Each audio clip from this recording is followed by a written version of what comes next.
menjadi tambahan ilmu bagi kita, memperbaiki diri kita dan meningkatkan amal ibadah kita dalam mendidik dan mengasuh anak-anak kita di sekolah ini.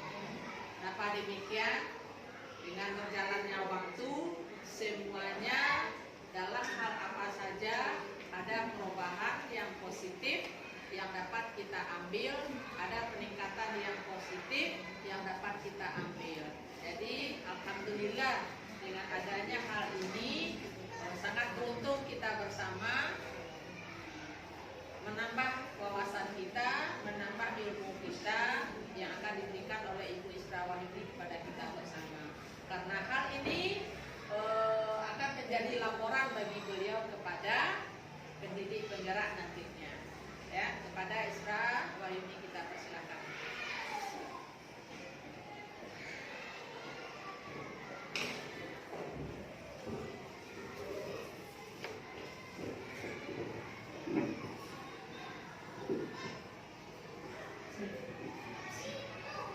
Assalamualaikum warahmatullahi wabarakatuh. Oke, kita santai aja Bapak Ibu, karena ini hanya berupa penyampaian materi tentang budaya positif yang mana nanti realisasinya kalau kita bisa mempraktekkan dan bisa memanfaatkannya di lingkungan kita, termasuk di lingkungan sekolah, keluarga maupun masyarakat. Jadi kita santai aja. Ayo tepuk semuanya dulu, kerja saja semuanya. Kita santai saja. Oke, baiklah, sesuai dengan tugas pada guru penggerak untuk modul 1.4 ini mengenai budaya positif harus kita berbagi dengan rekan kerja, rekan sejawat yang ada di sekolah.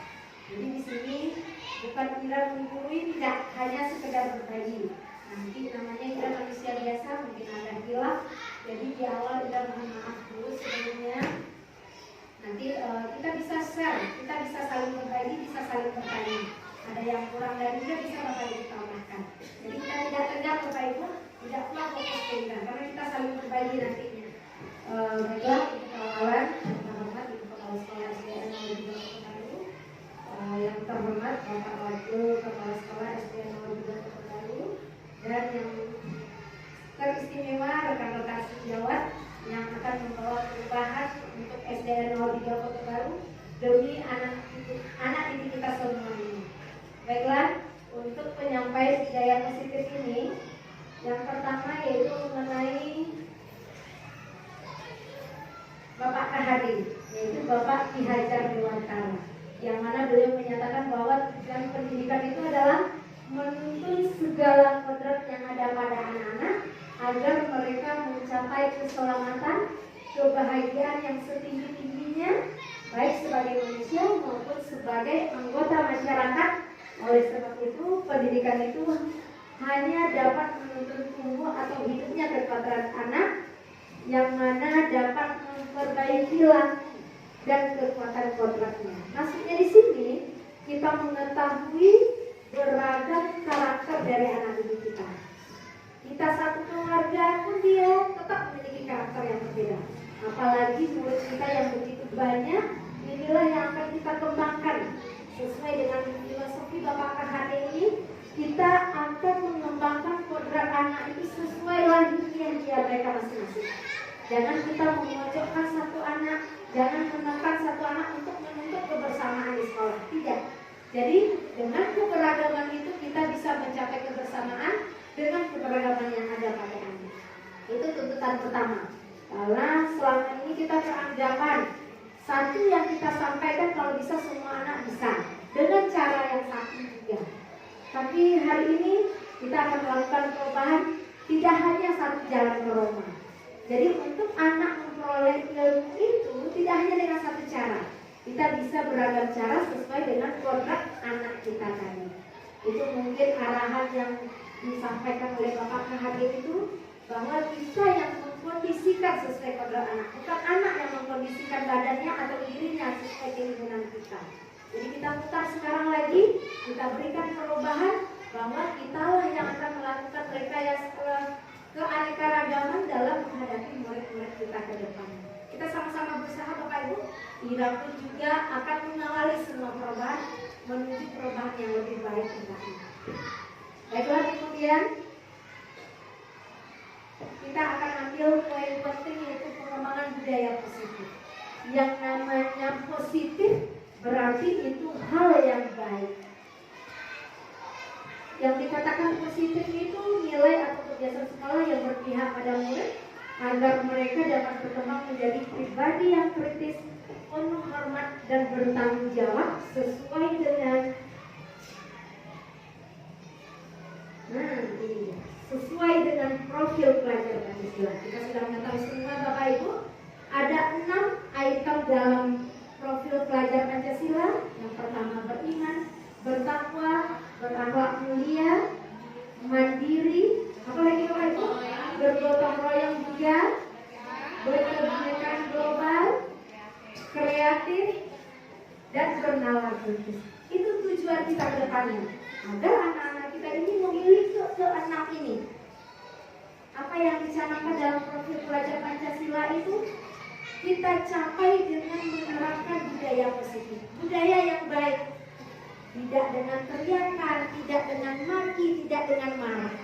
Jadi kita tetap memiliki dengan penuh kasih sayang, karena nanti ada bagaimana cara kita menghadapi atau kiat-kiat anak yang beragam karakter ini. Ada teorinya nanti, ada kiat-kiatnya, ada nantinya dalam budaya positif ini. Jadi kita harus kunci dulu pemahaman kita bahwa kita harus memulai sesuatu itu jangan menggunakan kata tidak. Tidak boleh buang sampah sembarangan, nak. Tidak boleh memukul teman. Karena dengan ungkapan kata tidak itu memancing pikiran anak untuk melakukannya. Jadi perubahan yang kita lakukan itu kita gunakan kata positif. Buang sampah di tempat sampah ya, nak. Jadi dia akan melakukan. Tidak kata tidak yang terdengar pertama. Karena kalau kata tidak yang terdengar pertama itu akan berpengaruh ke anak kita. Begitu juga duduk yang rapi ya sayang. Jangan duduk di atas meja. Kalau kita sudah bilang jangan, dia pasti akan mencoba. Itulah dia kodrat anak kita tadi. Jadi kita mulai terapkan yang positifnya. Jadi kita harus positif thinking dulu. Itu yang harus ada pada diri kita terlebih dahulu. Jangan suatu hal yang kita ucapkan itu yang negatifnya. Tetapi kita ambil positifnya walaupun anak itu melakukan kesalahan yang fatal. Itu perubahan yang harus kita jalani Bapak Ibu. Karena adalah anak-anak zaman sekarang ini untuk menempuh generasi yang mendatang. Yang mana perubahan zaman itu sangat cepat sekali. Termasuk kita sebagai gurunya juga harus mampu mengikuti perkembangan zaman ini. Walaupun kita tidak kilat, yang penting kita sudah berusaha Bapak Ibu. Kita tidak dituntut untuk harus terdepan, tidak. Bagaimana dengan kiat kita merubah pola pikir kita yang lama, yang masih banyak negatif thinkingnya daripada positifnya, itu yang akan kita lakukan. Jadi kita berusaha untuk berpikir positif. Seperti itu Bapak Ibu. Oke. Ini dia. Untuk budaya positif ini ya ada banyak materinya Bapak Ibu. Di sana kita akan merubah paradigma belajar kita. Kemudian ada juga disiplin positifnya, mengenai kebutuhan dasar manusia. Yang keempat, motivasi perilaku manusia. Yang kelima, restitusi sebagaimana kita posisi kontrol kita sebagai guru. Kemudian juga ada keyakinan kelas. Dan materi terakhir untuk budaya positif ini adalah segitiga restitusi. Ini adalah penerapan budaya positif yang membawa dampak yang luar biasa kepada anak kita kalau kita bisa menerapkannya. Indah sudah coba kemarin beberapa, nanti ada videonya. Walaupun itu tidak sebagus yang dibayangkan, tapi Indah sudah berusaha mencoba Bapak Ibu. Hasilnya dan tanggapan dari anak pun luar biasa. Nanti anak Bapak Ibu akan melihat apa respon dari anak-anak kita dari yang telah dilakukan. Kita masuk ke perubahan paradigma. Untuk perubahan paradigma ini kita mengetahui bahwa ilusi guru mengontrol murid. Itu pemahaman kita selama ini. Kita yang mengatur murid. Nah, duduknya di sini. Nah, saat belajar harus diam. Saat membuat latihan harus duduk di meja. Ini yang mengikat kita selama ini. Kita yang menekan anak. Karena kita lupa bahwa berbeda. Jadi jalan untuk anak menyelesaikan tugas itu tidak harus dia duduk di meja, Bapak Ibu. Bisa dia mungkin sambil tiduran, bisa sambil santai. Yang penting apa yang kita inginkan, apa tujuan pembelajaran kita bisa dicapai atau diserap oleh anak dengan baik. Jadi itu dia mengontrol murid, itu kebiasaan kita. Kita selalu mengontrol murid dengan tekanan, tanpa kita berkompromi, tanpa kita meminta apa maunya murid kita. Kemudian juga bahwa kritik dan membuat orang merasa bersalah dapat menguatkan karakter. Jadi anak ini harus diberi ada kesalahan dulu, baru kita menanamkan karakter. Tidak, Bapak Ibu. Jadi untuk penanaman karakter itu bagusnya dari hal yang positif. Dia sudah baik, dan sana kita bisa mengambilnya. Jadi jangan setelah mereka melakukan kesalahan baru kita tanamkan dengan karakter. Tidak. Bagusnya dari hal positifnya itu kita tanamkan karakter, jadi dia bisa menerapkannya setiap hari, Bapak Ibu. Kemudian juga perubahan paradigma belajar kita, bahwa orang dewasa itu memiliki hak untuk memaksa. Memaksa di sini mungkin ya sesuai selera kita. Harus siap, harus berbaris yang rapi. Itu yang biasa selama ini kita lakukan. Ayo berbaris yang rapi lagi. Padahal dia tipenya anak yang suka bergerak, pengen bagian lompat-lompat lagi ya. Jadi itulah dia, Bapak Ibu, kodrat anak tadi. Tetap kembali ke murid kita, Bapak Ibu. Apapun tingkah lakunya, yang penting satu yang kita ingat, kita arahkan karakternya ke hal yang positif. Kemudian ini mengenai paradigma. Ini Bu, disiplin positif. Yang artinya disiplin itu adalah belajar, yang mana disiplin ini membuat orang menggali potensi menuju sebuah tujuan apa yang diharapkan. Namun kita mengetahui bahwa disiplin telah berubah menjadi sesuatu yang dilakukan seorang pada orang lain untuk mendapatkan kepatuhan. Jadi banyak cenderung sekarang kata disiplin dengan ketidaknyamanan. Ini disiplin, termasuk kita guru. Pukul 7.10 guru sudah datang. Itu kepatuhan kita. Ada mungkin yang terpaksa, ada yang sudah memiliki nilai positifnya, ada yang karena tekanan, ada yang takut dihukum. Jangankan murid, kita juga merasakan seperti itu. Iya nggak Bapak Ibu? Jujur aja nggak apa-apa. Kita sekarang rasanya berbagi. Nggak masalah, ini pun juga seperti itu. Kadang-kadang kita datang ke sekolah itu ya 7.10 paginya lah. Padahal kalau kita ambil maknanya kita datang pagi itu, kita melihat wajah pertama murid kita. Ini kan kita datang pagi, anak kita tidak kita lihat. Dia sibuk aja keluar. Seharusnya tujuan pertama kita sekolah sesuai dengan visi kita. Kita berkarakter berbudi luhur, isi SPN 03 Kota Baru. Jadi kita arahkan dia dari anak sampai ke gerbang, kita terapkan budaya karakter kita ini. Tapi karena kita guru sudah tertekan, harus datang 7.10. Tekanan yang sampai ke kita itu akan mengganggu karakter kita. Sangat mengganggu. Karena itu bukan kebiasaan kita lagi. Kita melakukannya keterpaksaan, atau karena takut dihukum, atau karena takut ditegur. Seperti itu Bapak Ibu. Jadi kita ubah mindset kita ke depannya, kita arahkan ke yang positif. Iya, saya berusaha datang pagi. Tujuannya iya, agar anak-anak melihat gurunya, kita bisa menampilkan sikap positif yang baik. Dengan kita datang pagi, anak bersalaman dengan kita. Kita bisa melihat wajah ceria anak kita. Kita bisa juga melihat wajah sedih anak kita. Jadi kita sama-sama berubah Bapak Ibu. Kita ganti mindset kita untuk datang pagi itu bukan untuk karena peraturan, karena untuk mematuhi kedisiplinan bukan. Kecuali dengan keadaan yang mendesak itu wallahualam, itu takdir Allah, kita tidak bisa mengangkat itu. Karena kita punya Sang Pencipta yang mengatur perjalanan kita. Yang penting niat kita tadi. Jangan bilang, kabar cocok pakai Pak Cubur, tapi sekali. Jangan ambil yang positifnya, yang baiknya. Jadi kita bisa mengontrol diri kita sendiri, kita dapat mengaplikasikan realisasi pribadi kita. Jangan terus untuk orang lain, untuk diri kita sendiri sekurang-kurangnya. Apa positif diri saya? Sedangkan anak murid kita untuk baik, kita di mana baik kita? Sama kita tunjuk ke anak satu, baliknya ke kita tiga. Sebelum menilai orang, nilailah diri kita sendiri. Jadi kita coba Bapak Ibu introspeksi diri kita masing-masing, apa hal baik kita. Jadi baru kita bisa merealisasikan untuk anak murid kita. Karena kita sama-sama menciptakan generasi yang unggul sesuai dengan visi sekolah kita. Apapun yang ada di SD03 itu unggul sekali. Unggul dalam hal yang positif.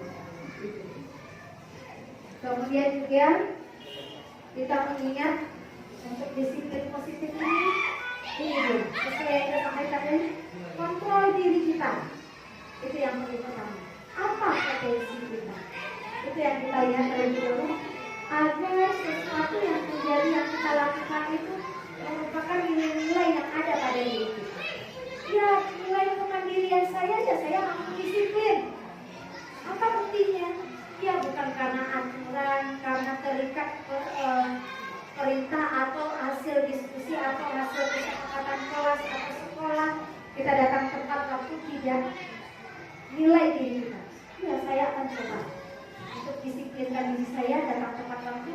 Tujuannya saya datang tepat waktu agar saya bisa menikmati di pagi hari, tidak tergesa-gesa menikmati situasi di pagi hari. Itu. Jadi mindset positif kita yang kita kemukakan waktu itu. Kemudian juga kita di sini juga melihat ini dia nilai-nilai kebajikan tadi. Nilai-nilai kebajikan ini sebenarnya universal, banyak sekali. Cuma dalam hal ini kita seorang pendidik kita diarahkan lebih banyak kepada pendapat Bapak KHD sesuai dengan nilai-nilai yang ada pada profil pelajar Pancasila. Beriman, bertakwa kepada Tuhan Yang Maha Esa dan berakhlak mulia. Ini luar biasa maknanya Bapak Ibu. Beriman, betul kita beriman, betul kita bertakwa. Anak disuruh sholat, anak disuruh berdoa. Apakah kita sudah sholat dan berdoa? Ini bukan kita kaji untuk dinilai orang, tidak. Diri kita sendiri. Itu disiplin positif dari Bapak Ibu. Kita saja tidak sholat, bagaimana kita bisa mengontrol diri? Sebenarnya sholat itu yang bisa membuat kita lebih tenteram dan lebih damai. Karena dia mengatur waktu kita sebaik mungkin. Dengan sholat kita bercadangan, dengan sholat kita bisa berserah diri. Jadi jangan dikaji. Waktu tenang kita itu saat tidur, bukan Bapak Ibu. Kadang-kadang tidur itu bisa menghantui kita saat mimpi. Itu malah membuat kita semakin stres itu. Jadi kita kaji ini Bapak Ibu, ini tidak akan kita jelaskan karena Bapak Ibu sendiri sudah mengetahui nilai inilah yang ada pada diri kita, baru kita bisa menuntut anak kita untuk melakukannya. Ya, silakan saya. Oke. Bernalar kritis, berkebinekaan global, bergotong royong, mandiri, kemudian berakhlak tadi, berakhlak mulia. Seperti apa akhlak kita? Mungkin kita sedang kalau kita ada, iya itu biasa, boleh-boleh saja. Jangan terikat, harus berakhlak mulia, sadar belum tidak ada. Bukan seperti itu Bapak Ibu. Akhlak mulia ini yang kita berikan itu ya teladan, contoh positif yang baik. Linda di kelas kau kita yang mengungkapkan bagaimana anak kita ke teman-temannya. Kita menjelek-jelekkan murid. Kita panah ini anak. Itu sudah apa orangnya? Tidak mental anak yang kita tunjuk saja yang akan mempengaruhi. Jadi dia akan membawa masa diri yang baik sesuai yang disampaikan Ibu Kepala Sekolah. Dia akan merubah mindsetnya tadi lagi. Itu dia yang konsekuensi.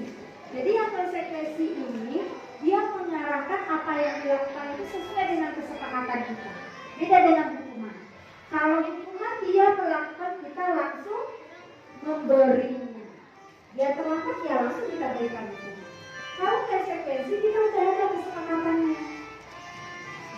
baiknya anak itu terlambat, kira-kira apa yang keyakinan yang anak itu lakukan? Apa yang telah dilakukan? Itu yang mengarah ke konsekuensi.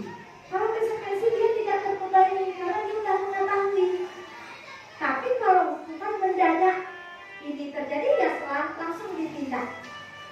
Dia memukul teman ya langsung kita tegur atau kita marahi. Itu yang berupa hukuman.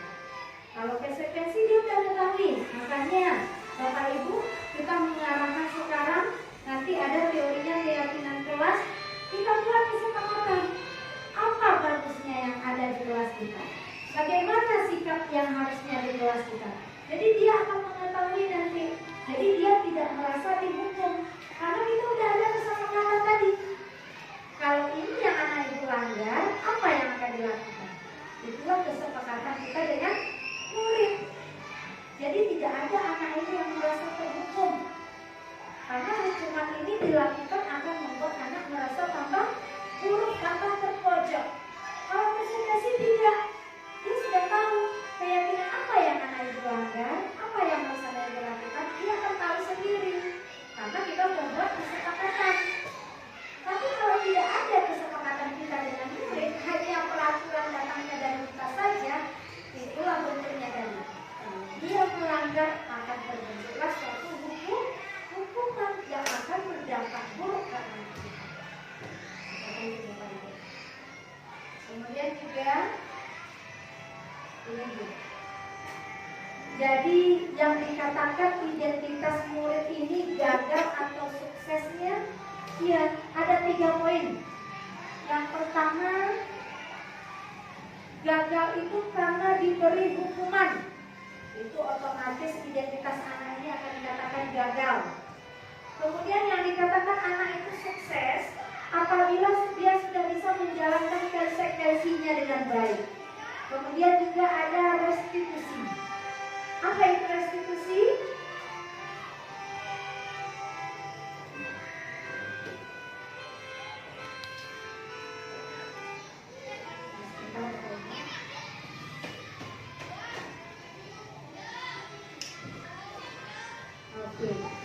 Untuk restitusi ini kita tidak menyalahkan anak langsung.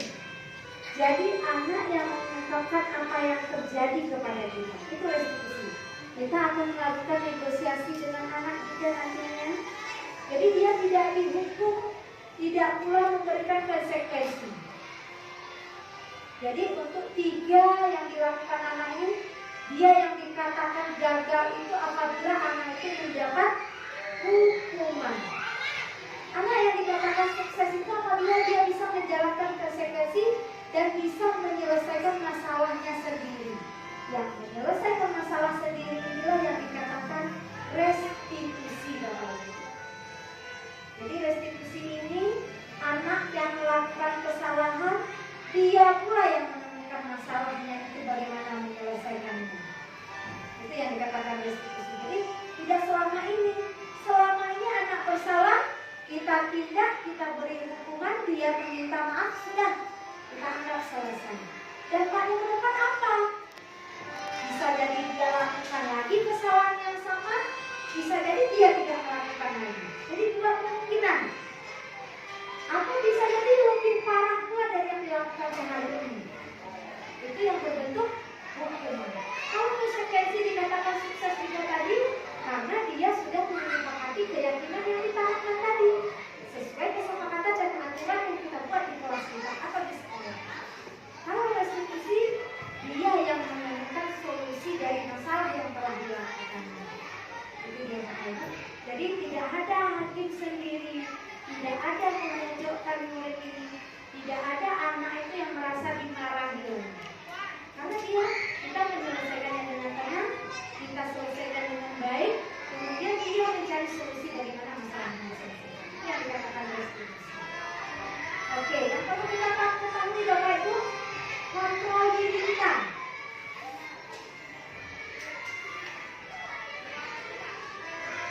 Oke, ada 5 kontrol diri seorang guru. Yang pertama, penghukum, pembuat rasa bersalah, kita jadi teman, kemudian juga sebagai pemantau, dan kita sebagai manajer. Kelima-limanya ini mungkin sudah kita laksanakan di sekolah kita. Yang mana? Penghukum. Setiap anak bersalah wajib hukuman. Itu yang dikatakan kita sebagai penghukum. Bapak Ibu, kelima posisi kita ini mungkin kita sudah jalani. Tapi yang perlu diingat Bapak Ibu, penghukum, pembuat rasa bersalah, kita sebagai teman, kita sebagai pemantau, itu berdampak kepada murid kita dan mempengaruhi masa depannya. Contohnya, untuk penghukum, ya pertama, mindset anak dan kita dibilangnya kita perlu kemarah. Ibu itu juga kamu kumawak sekali. Ibu itu juga kemarin sejawat. Itu mengganggu mental anak secara langsung. Kalau kita sebagai penghukum, setiap anak punya salah langsung kita hukum. Itu akan merusak diri anak kita sendiri dan merusak mindset anak terhadap kita. Apabila anak sudah berpikir menggantung kepada kita, apapun pelajaran yang kita berikan di kelas, dia tidak akan mau menyimak dengan baik. Dia tidak akan mau menerima apabila kita sering sebagai penghukum. Yang kedua, pembuat rasa bersalah. Karena kalau itu baru mulai, tidak sayang kayak itu. Nah, ibu mencari itu ramaya bantu itu. Itu juga berpengaruh ke anak kita Bapak Ibu. Pasti kita pikir, iya coba menjadi ibu ya, coba menjadi sakit hati peranyawan. Apabila kita sebagai pembuat rasa bersalah. Lena, itu kami bilang itu di kepala sekolah. Kalau Lena, barang nilai Muhammad. Jadi anakmu akan mengecilkan diri.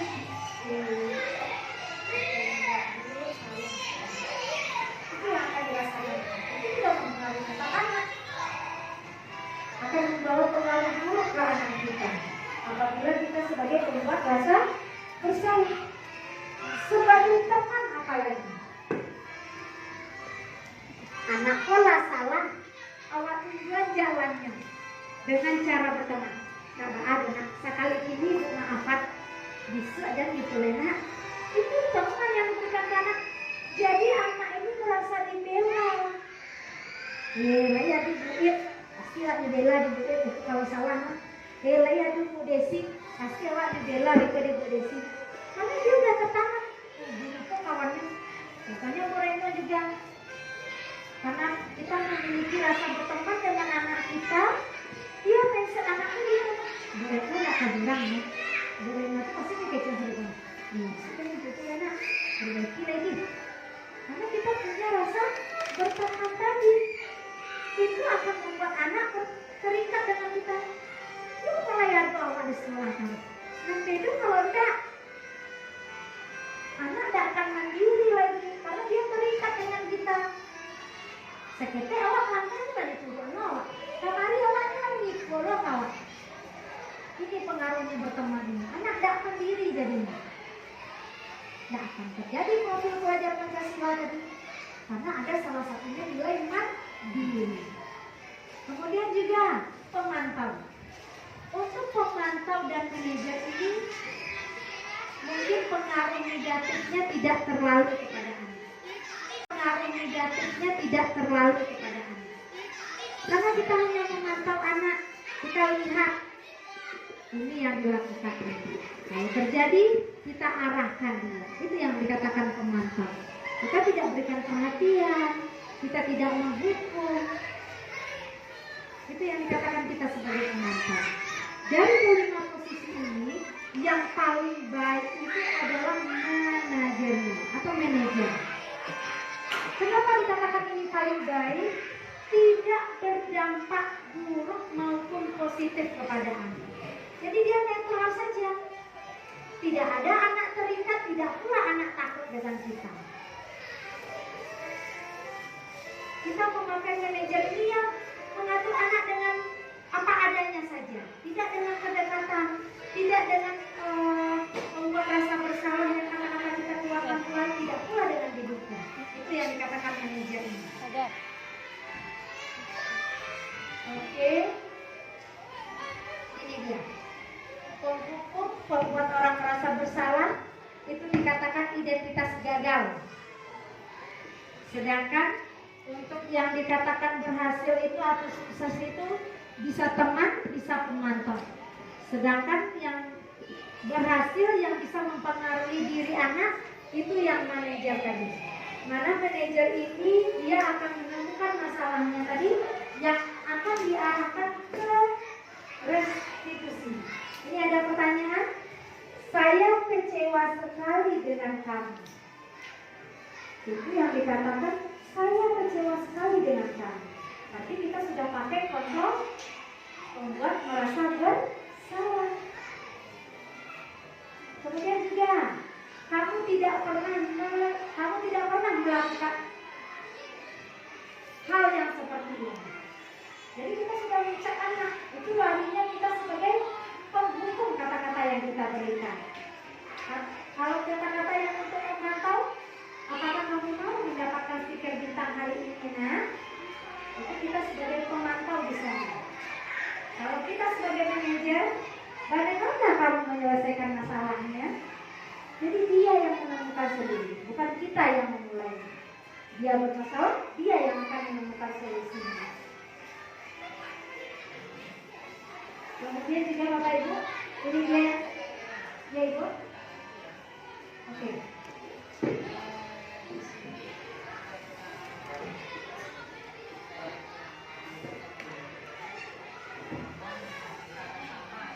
Ya Ibu.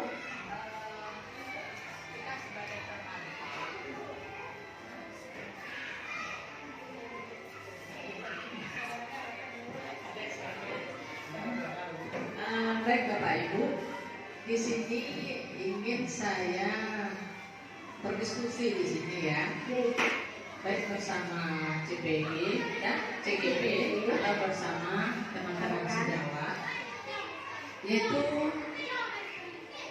kita ini sebagai pemantau. Ini kita sebagai pemantau ini saya agak kurang paham.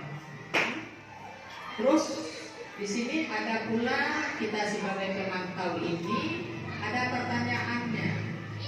Apakah kamu mau mendapatkan stiker bintang hari ini? Dan ini salah satu hal yang bisa membuat kita dikatakan sebagai seorang yang berhasil. Nah, dari kata pemantau, kalau apa saya kurang paham dengan bahasa atau bagaimana, ini yang kurang mohon diperjelaskan. Biasa saja ya, orang tua bertanya, orang tua itu tak selalu lebih dari dalam segala hal. Ya, ini tolong mindset, masa ya orang tua nggak ngerti. Biasa saja, tolong beri kami masukan karena kita semua di sini sama-sama belajar. Pemantau, kalau menurut letterlet bahasa, ini dari timbul pertanyaan apakah kamu mau mendapatkan stiker bintang hari ini? Ini agak berbeda, agak bertentangan lah gitu. Jadi apa sih sebenarnya yang pemantau yang ada di dalam program CGP kita ini? Mohon penjelasannya, mungkin bagi Ira bisa atau teman yang lain juga bisa. Terima kasih. Oke, terima kasih Bu. Mungkin ada teman-teman yang sudah pernah mendengar 5 posisi kontrol ini. Ada Bapak Ibu?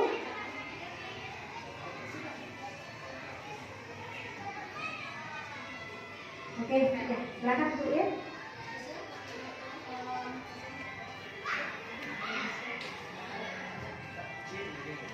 Terima kasih.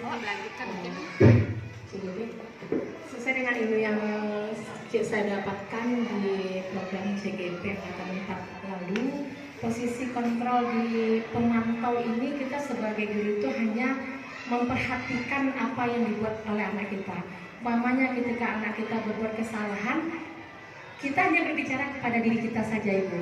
Umpamanya dia memecahkan wastafel kita, kita hanya pantau kenapa ya dia memantau, kenapa ya dia pecahkan, untuk apa ya, tanpa kita mengkonfirmasi kepada dia. Kita yang membuat kesimpulan sendiri. Nanti ketika kesimpulan kita sudah berada di puncaknya, kita paling bertanya hanya semacam pertanyaan santai saja, tanpa memberikan dia semacam hukuman atau konsekuensi. Jadi kita abu-abu istilahnya, Ibu. Sifatnya kita memantau saja. Ataupun ketika anak melakukan perbuatan yang baik, si anak rajin memberikan sosial di hari Jumat tanpa dipilih untuk tanpa diminta, atau tanpa, kan biasanya kita tulis itu. Kita hanya memantau saja tanpa kita mencari tahu kok dia rajin ya. Apakah dia uang jajannya yang disumbangkan atau bagaimana ya. Kita hanya memantau saja dan kita menyimpulkan sendiri dari persepsi kita pribadi begitu. Kalau kami dulu di CGP 4 ya, Ibu CGP Isra, itu kami mengatakan posisi pemantau ini istilah bagi kami itu adalah kita masih abu-abu, antara iu uju indah gitu. Kalau bahasa Minangnya, Wak, mungkin ketika kita ingin menggali lebih lanjut, kita takut bertambah pekerjaan kita. Jadi ya kita lihat saja, kita pantau dari jauh. Kadang-kadang kalau ada kesempatan kita ditemukan, tapi kita tidak melakukan interaksi yang lebih interak dengan mereka. Itu yang saya tahu. Terima kasih Ibu Gede. Oke, terima kasih Bu Ir. Itu berupa tindakan yang dilakukan oleh anak itu sampelnya. Kalau kalimat sampel di sini, apakah kami mau mendapatkan stiker bintang hari ini? Jadi ini pihak pembelajaran. Itu arahnya untuk memantau ini. Sebelum kita bahas yang ini, di sini ada yang perlu. Oke. Untuk pemantau ini,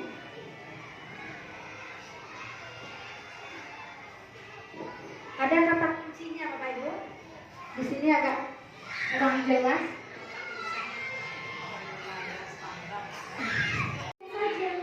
Kita kan akan memantau anak ke tempat duduk. Jadi anak yang dia ini kita bisa memberikan kata, bisa dulu memancing dengan kata. Apakah ibu itu tidak mampu mendapatkan bintang hari ini? Cukup sampai di sana saja. Tergantung tingkah anak ke depannya. Dia akan membuat atau tidak. Hanya sebatas itu saja memantaunya. Hanya kita punya kata kunci untuk dia memotivasi dia melakukannya. Bukan untuk mengarahkan sebagai teman, bukan membuat merasa bersalah, bukan pula dihukum. Itu batas kata memantau itu. Jadi hanya kita memberikan kata kunci. Apakah hari ini mau ingin mendapatkan bintang? Jadi dari kata yang kita keluarkan itu ya terserah anak lagi melakukan bintang. Nah kita lanjutkan. Apakah hari ini tidak mau bintang? Nah, ini ibu akan berikan yang lain ini. Nah ibu kalau menyelesaikan ini bisa nanti untuk bertambah dengan tambahan yang lain. Ayo kita sebagai teman pembukaan maupun membuat berasa bersalah. Itu batasan katanya.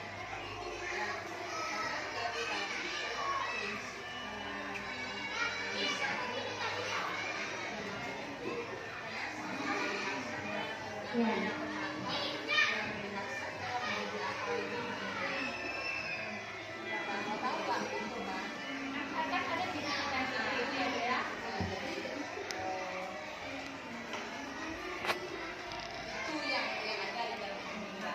Iya.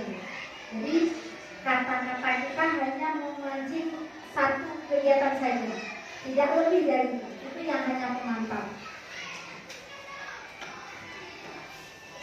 Oke. Ini dia mengenai keyakinan kelas. Kita sudah coba berkeyakinan kelas. Keyakinan kelas ini pengembangan dari peraturan. Kalau peraturan hanya datang dari kita. Kalau keyakinan kelas ini kita bekerja sama dengan anak. Kita tanya anak kita semuanya.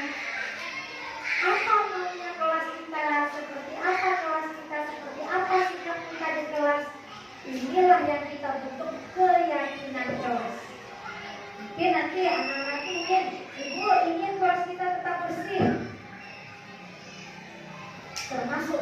Jadi dengan adanya keyakinan kelas ini, anak itu di dalam dirinya sudah ada rasa tanggung jawab untuk menjaga kebersihan. Karena kita tidak berikan peraturan, bukan datangnya dari kita, tapi kesepakatan bersama dengan murid. Kita berdia, kita berdiskusi dengan murid kita. Itu keyakinan kelas ini. Keyakinan kelas ini berdampak baik untuk anak kita, karena di sini tidak akan ada hukuman yang fatal untuk anak kita. Karena tidak ada hukuman mendadak untuk anak kita. Karena di sini kita sudah mengarah ke konsekuensi. Karena kita sudah menyepakati di awal. Ingin kelas bersih, ingin tetap rapi. Bagaimana pelaksanaan tiket kelas. Jadi ada nilai-nilai keyakinannya di sana. Ini dia. Peraturan ini tingkatannya Bapak Ibu, bahwa yang paling bagus itu adalah budaya positifnya, yang paling kecil itu peraturan kelas. Jadi peraturan inilah yang terikatnya hanya dari kita saja. Tidak ada ikut campur anak. Kita yang memperhatikan. Datang pukul sekian, pulang sekian, istirahat pukul sekian, makannya harus nanti setelah makan buang sampah ke tempat sampah. Itu dari kita datangnya. Tapi kalau keyakinan kelas, lingkupnya di atas peraturan. Kita sudah bekerja sama dengan Anda. Kita sudah berdiskusi bahwa penerapan keyakinan kelas kita di kelas ini, kita pertama mungkin anak ibu akan dan berusaha datang lebih awal atau lebih datang di awal waktu, membuang sampah ke tempat sampah. Itu betul-betul keyakinan kelasnya. Itu sampel-sampelnya keyakinan kelas. Mungkin dalam kelas kita berkata-kata dengan kata-kata yang sopan, baik, seperti itu. Itu betul-betul keyakinan kelas yang akan kita terapkan. Ini dia. Kalau peraturannya, salah satu contohnya, selalu kembalikan buku ke tempatnya. Apa penerapan keyakinannya? Apa kesepakatan kelas kita? Nilai yang terdapat di sana itu adalah nilai tanggung jawab. Jadi dari kesepakatan kelas yang kita buat tadi, setelah buku dibaca, buku diletakkan pada tempatnya. Jadi dia akan bertanggung jawab nanti. Karena kita sudah meyakini bersama, itulah keyakinan kelas kita. Jadi nilai yang ada di sana itu nanti dia bisa bertanggung jawab tanpa ada teguran. Karena dia sudah berusaha nanti itu. Bagaimana penerapan keyakinan yang kita terapkan itu. Mungkin dilarang mengganggu orang lain. Jadi keyakinannya apa? Bisa menghormati satu sama lainnya. Mungkin dia tidak akan mengganggu teman lagi, tidak akan usil lagi ke teman yang lain. Oke. Untuk keyakinan kelas ini, kita harus tulisnya dalam bentuk kata atau kalimat yang positif. Tidak boleh buang sampah sembarangan. Itu masih menggunakan kata yang negatif. Masih menggunakan kata tidak. Tapi kita pakai buanglah sampah pada tempatnya. Berusahalah datang tepat waktu. Itu keyakinan kita. Jangan terlambat. Itu masih menggunakan kata yang negatif. Jadi kita mengungkapkan keyakinan itu dalam bentuk kalimat yang positifnya Bapak Ibu, ke arah yang lebih baiknya. Ini tadi segitiga restitusi. Segitiga restitusi kita ada 3 langkah. Yang pertama menstabilkan identitas, kemudian validasi kebutuhan, kemudian yang ketiga menanyakan keyakinan. Dari ketiga ini kita lihat yang pertama, menstabilkan identitas. Anak sedang bercakap di kawannya, kita panggil dulu, kita tenangkan dia dulu. Kalau dia sudah nyaman, merasa sudah siap untuk kita lakukan restitusi, baru kita mulai. Jangan di saat anak emosi langsung kita selesaikan, langsung kita berusaha untuk menyelesaikan saat kita tidak. Dalam segitiga restitusi ini anak kita stabilkan kondisinya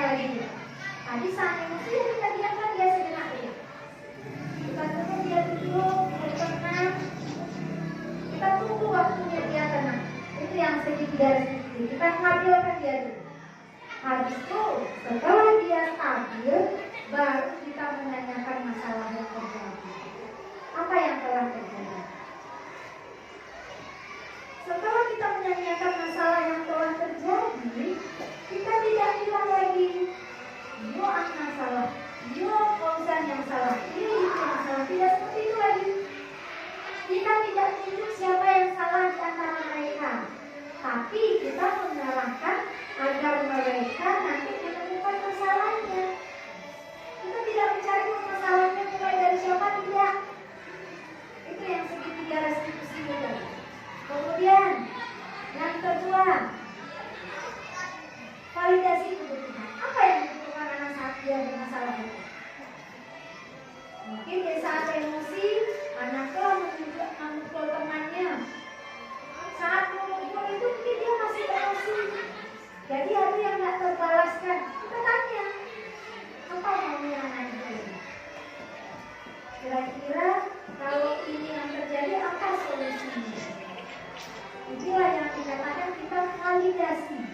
Jadi dari validasi itu dia akan menemukan dari masalah yang telah terjadi. Dia akan menemukan kira-kira hasil pecahkan kok ada ini yang melakukan. Mungkin dia akan mengungkapkan, mungkin minta maaf ya ibu, mungkin orang nak mengulang ya ibu. Yang ketiga, makanya perlu kita membuat keyakinan jelas. Tapi ini mulai belajar digoleh balik. Tadi ada salah satu keyakinan kelas kita menghargai. Bisa kita masukkan di sini. Kalau telah menjadi kawan, ada yang menghargai loh. Tidak. Itulah perlunya kita menanyakan keyakinan ini. Kalau orang dijawab solusinya, bisa dia menerapkan. Kita tanya lagi kapan dia akan memulainya. Inilah yang dikatakan segitiga restitusi. Jadi ada marah di sana? Tidak, karena emosional anak kita turun. Dia sudah dalam keadaan stabil. Bahkan ada yang membludak lagi. Tapi di saat anak naik tensi, awak bertanya, lo bertanya, itu semakin marah punya ini. Karena kita juga sudah berpengalaman menghadapi anak yang langsung dengan emosional kita pula membalasnya. Itulah akibatnya ada pertengkaran, ada kata-kata, ada emosional yang keluar dari anak. Setelah kita belajar mengenai segitiga restitusi ini, kita mencoba bagaimana menyelesaikan anak yang anak tidak tertekan, yang anak tidak kena marah, dan anak pun bisa kembali normal dengan kondisinya semula, tanpa ada tekanan, tanpa ada dendam. Itulah yang dikatakan segitiga restitusi. Oke, ini penerapan keyakinan kelas yang sudah dicoba kemarin di kelas 4. Kita sudah mengungkapkan anak mengungkapkan semuanya. Penerapan kelasnya itu berupa foto-foto kegiatan. Kemudian juga setelah anak mengungkapkan apa keinginannya, kita kelompokkan lagi. Mana yang membahas mengenai kebersihan, mana yang menghargai, mana yang disiplin, itu dikelompokkan. Jadi kita mulai nanti membuat kebijakannya, membuat keyakinannya. Yang perlu diingat, keyakinan positif ini harus menggunakan kalimat yang positif, tidak pakai kata tidak. Itu kata kuncinya Bapak Ibu untuk keyakinan kelas ini. Kemudian juga di sini kreativitas anak.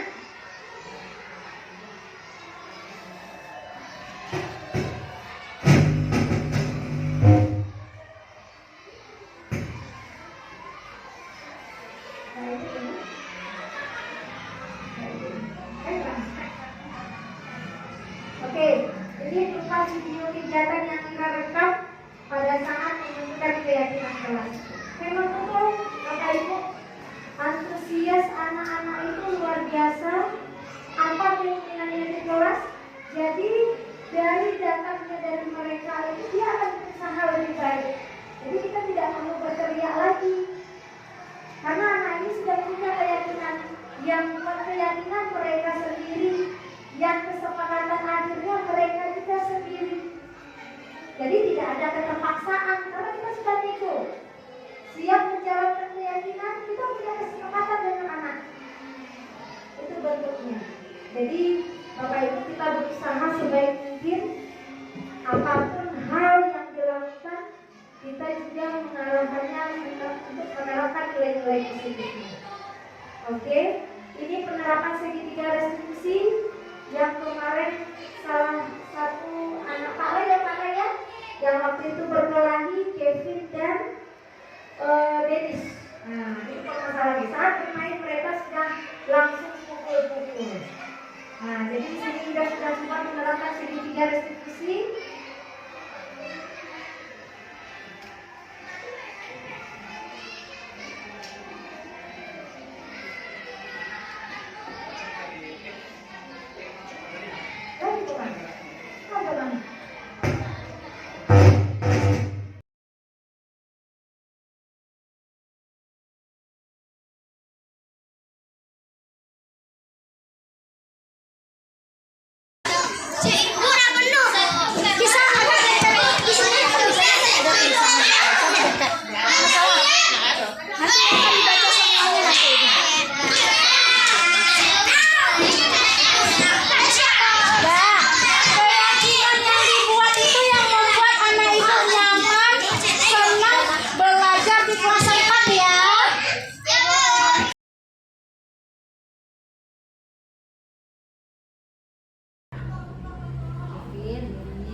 Cakap pukul, kalau ibu mungkin pakai mulut saja. Jadi dicakap itu wajar saja. Kenapa wajar? Mungkin ada sesuatu hal yang tidak bisa diungkapkan dengan mulut saja. Main tangan. Nah, itu mungkin. Jadi anak ibu berkelahi itu ada sebab. Mungkin ada sebab. Tapi ibu nak mencari dan alasannya bisa sampai bercakap. Saya yang salah. Ibu nak mencari siapa yang salah. Tujuannya anak ibu panggil Kevin dan Dennis supaya kita bisa menyelesaikan masalah. Jadi kedepannya anak ibu tak bercakap lagi. Caranya awak menyelesaikan. Tak terjadi saling perkelahi, tak terjadi saling pukul-pukul. Nah sekarang kita berarti anak ibu bisa tak belajar mengenai disiplin untuk anak? Bisa. Kalau Dennis kan bisa lain. Berarti yang dilakukan tadi perkelahian itu terjadi karena ada apa tadi? Emosi yang sudah tidak tertahankan. Kevin lah emosi dipukul Dennis. Dennis karena tidak menerima dipukul, emosi pula Dennis. Akhirnya dipukul Kevin. Itu wajar saja. Jadi sekarang agar itu tidak terjadi, kita cari permasalahannya itu. Kita cari solusi dari permasalahan. Jadi sekarang punya alasan masing-masing. Baik Kevin maupun Dennis pasti punya alasan. Untuk apa Dennis memukul Kevin? Kevin memukul Dennis. Alasannya tadi supaya emosi Kevin terungkapkan, supaya emosi Kevin keluar. Ya lah, Dennis gitulah. Iya, supaya lapis, supaya nak tertahan di diri nak. Kalau tertahan di kira-kira, kok lama-lama apa man? Lama sakit itu mana? Kira-kira selain dari pukul-pukul nanti jadi kira-kira tadi mana? Mungkin lebih parah cakapnya ya Dennis. Mungkin Kevin mungkin banyak lain yang akan ditinggal. Oh Dennis gitulah mungkin tadi aja Dennis lawak pikir tadi, nanti awak lakukan lebih parah lagi kira-kira tadi. Kamu membuat kepala Kevin. Kenapa tidak jadi nak? Masih sagan, masih punya sikap positifnya, masih punya budaya positif. Kira-kira kalau ditumbuk kawanku jauh kepala apa nggak akibatnya nggak Denis. Nah jadi Denis masih punya sikap itikat baik, nah masih punya positifnya. Semua anak ibu tujuannya untuk membela diri dia. Kevin nggaknya diinjak-injak Denis, Kevin bela diri Kevin dengan memukul Denis. Denis pun gitu, yang bersedia dipukul. Nah untuk membela diri, Denis memukul kembali. Iya anak-anak. Nah jadi pasti punya alat. Berarti awak harus bangga diri awak. Awak sudah berusaha membela diri sebaik mungkin. Tapi ada nggak cara lain untuk membela diri kita selain dari berkelahi, Kevin? Ada. Denis? Ada. Kira-kira apa? Tidak memukul teman. Baca caranya untuk menahan diri. Kita harus punya sikap sabar. Kalau Kevin? Kita juga harus mempunyai sikap sabar. Jadi untuk melampiaskan diri ini tidak harus bersikap negatif. Tidak harus memukul itu benar saja, karena kita membela diri awak yang awak lindungi dari orang. Masuk Denis tadi, pukul dek Kevin, sakit tangan. Untuk membela kesakitan yang terasa Denis balas tadinya itu boleh saja, karena itu ungkapan kita. Tapi itu positif atau tidak untuk diri kita? Baik atau tidak untuk diri kita? Baik yang sikap yang dilakukan tadi. Sesuai dengan keyakinan kita. Sesuai dengan enggak. Jadi ada hal yang lebih baik atau yang patut akan kita lakukan. Mungkin kita harus banyak apa lagi untuk menahan diri? Bersabar tadi. Jadi mungkin karena kesabaran akan membawa dampak yang positif. Mungkin kalau awak bersabar kira-kira awak tadi terjadi nggak perkelahian? Mungkin tidak terjadi. Mungkin ada yang nggak sakit lah. Tapi karena tidak sabar, berarti keyakinan yang harus kita bawa itu dalam budaya positif kita itu kita harus memiliki sikap sikap sabar. Seperti apapun orang mencelakai kita, seperti apapun orang menjelek-jelekkan kita, kalau kita punya sikap sabar, sesuatu itu akan tetap baik. Tapi kalau pakai emosi bagaimana jadinya? Akan berkelahi kepanjangan yang kesakit siang awak juga. Jadi kita harus memiliki sikap sabar. Yang yakin anak ibu? Jadi kapan mulai memiliki sikap sabar ini? Dari sekarang. Kita mencoba ya nak ya. Kita coba mempertahankan kesabaran diri kita. Karena kalau kita sabar itu bukan berarti kita kalah. Berarti kita memenangkan diri. Kita menguasai diri kita dengan baik. Kita mempunyai budaya positif. Oke. Berarti anak ibu sudah meyakini bahwa kita harus memiliki sikap yang sabar. Kira-kira apa yang lain lagi yang harus kita miliki supaya kita tetap memiliki budaya positif, baik di kelas, di sekolah maupun kita berteman? Sabar. Apa lagi kira-kira? Apa lagi nak? Selain sabar apa yang harus ada apa? Bisa menahan diri. Kita harus bisa menjaga diri kita supaya tidak diganggu oleh orang lain, tidak dipukul orang lain. Apalagi yang lain? Kira-kira apa yang harus kita sepakati nilai-nilainya? Nilai kesabaran pertama. Kemudian apa lagi? Kira-kira yang perlu untuk kita? Nilai kesabaran. Apalagi kira-kira Denis? Apa yang dibutuhkan lagi selain kesabaran?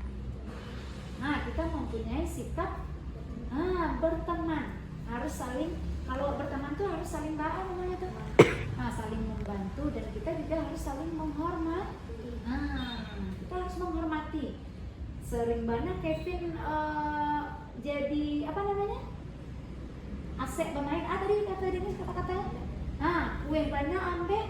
Mungkin itu kemampuan Kevin. Jadi kita harus menghormati.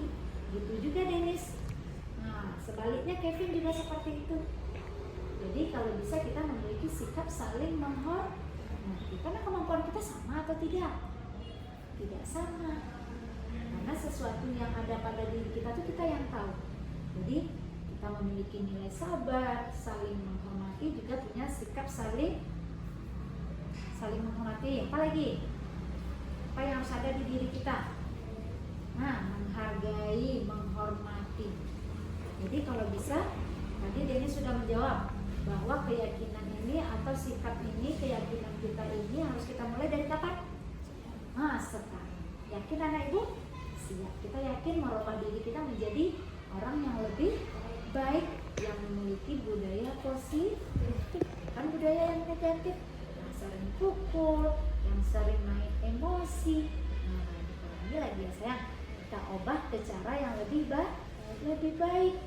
Kemudian kira-kira kalau anak ibu sudah bisa menerapkan keyakinan sabar, saling menghargai, memiliki sikap saling tenggang rasa antar teman, memiliki sikap teman baik, kira-kira apa yang akan terjadi ke depan? Kalaulah ada budaya positif ini dari kita, apa yang akan terjadi kira-kira ke depan?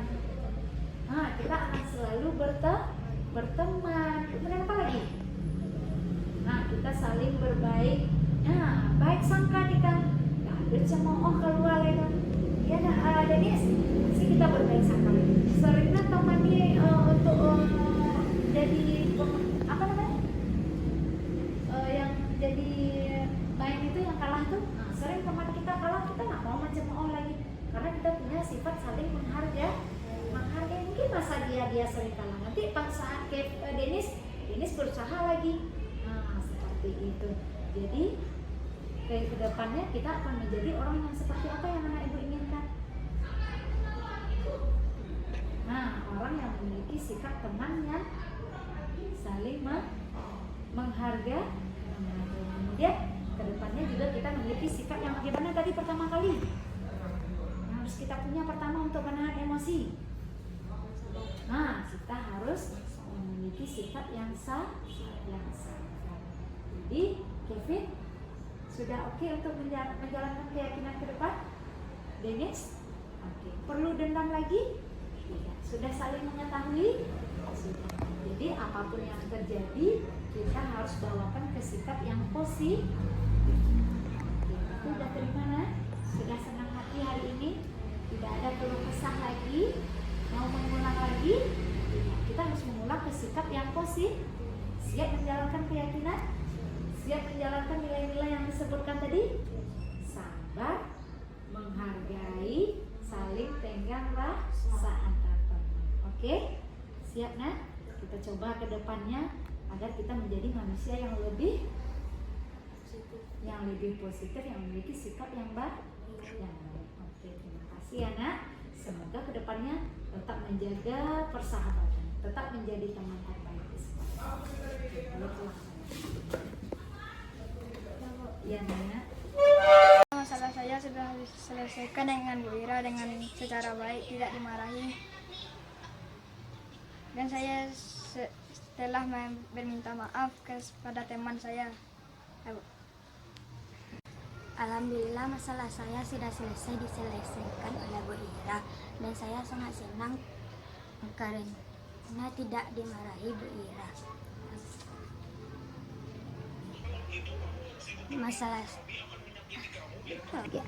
Masalahnya sudah dapat diselesaikan oleh bimbingan Bu Ira. 3. Terima kasih Bu Ira.